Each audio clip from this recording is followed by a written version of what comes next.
વરસાદે વિરામ લીધાને 10 દિવસ થવા છતાં મુશ્કેલી ઓછી થવાનું નામ નથી લઈ રહી। વરસાદી પાણી હજુ પણ કેટલાક વિસ્તારમાં ભરાયેલા જોવા મળી રહ્યા છે। રાધનપુર શહેરના ભાભર ચોકડી નજીક આવેલ નર્સરી બાગ વિસ્તારમાં જ્યાં હજુ પણ 50 જેટલા ઘરોમાં વરસાદી પાણી ભરાયેલું છે અને રહીશો ભરાયેલા પાણીની સમસ્યા સામે સંઘર્ષ કરતા જોવા મળી રહ્યા છે।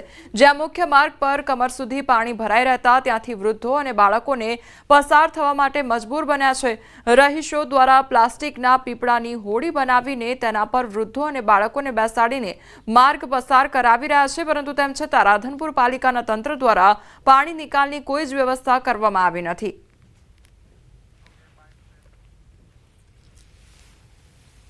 જે પાણીનો નિકાલ મેકલ છે અહીંયા આગળની અને ધરમુકલ છે નગરપાલિકાવાળાને વર્ષોથી અહીંયા પાણી નીકળે છે, પણ આજના સમયની અંદર બે ધરોને બંધ કરવાના કારણે પાણી આજ નીકળતું નથી ને અમારા પરિસ્થિતિ બહુ ખરાબ છે। અત્યારે હાલની પોઝિશનની અંદર છોકરાઓ બૈરાઓને સંડાસ પાણી કે પાણી કે નાવા ધોવા માટે પણ તકલીફ બહુ મોટી રીતની પડી રહી છે।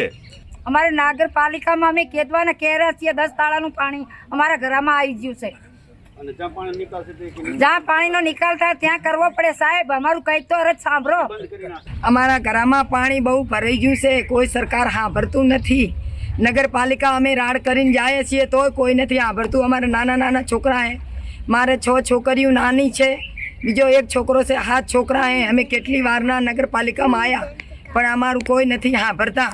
તે સરકાર કોઈ અમારી સહાયતા કરો। રાધનપુરની અંદરમાં નર્સરી બાગ બાભોર 3 રસ્તા એના જોડમાં કેનાલ પડે છે, એના પાછળ માધવ સિટીમાં બરાબર એમાં અત્યારે 2 ફૂટ ઘરામાં પાણી ભરાઈ ગયું છે બરાબર।